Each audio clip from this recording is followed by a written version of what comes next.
আছে কিবা তো 4 নম্বর আছে ব্যবসা তেজারতের মাল আছে, বিজনেসের মাল আছে।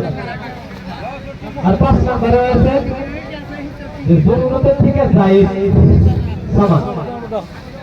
আমার সরকারের থেকে যতটুকু প্রয়োজনীয় অবস্থাতে এর থেকে বেশি কিছু সামান আছে, কেবল তো কোনো বস্তু আমার কাছে আসে আমি ইস্তেমাল করি না, আমি কিনা রাখছি কিন্তু আমি ইস্তেমাল করতেছি না।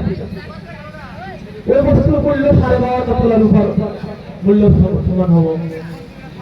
কেবল তো আমার ঘরের ভিতরে কাপড় আছে, কিছু সামান আছে, যে সামানটা আমি আর বছর গায়ে আর বছর পর্যন্ত আমি ফুল ইস্তেমাল করি না, এগুলা কয় জরুরতের থেকে বেশি। এই যে 5টা বস্তু আলাদা আলাদা, কিভাবে 5টায় একত্রিত করিয়া 5টা বস্তু একসাথে করিয়া যে 52 তোলার উপর মালিক কেউ হয়, তাহলে ওই ব্যক্তির উপরে সদকাতুল ফিতর আদায় করা ওয়াজিব। যদি কেউ আদায় না করে ওই ব্যক্তি গুনাহগার হবে।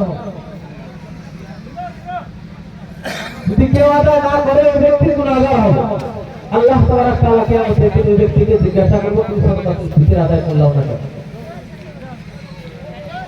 যার জন্য এটা করতে ওয়াজিব। আর তাছাড়া সমস্ত ব্যক্তির উপরে সদকাতুল ফিতর আদায় করা মুস্তাহাব।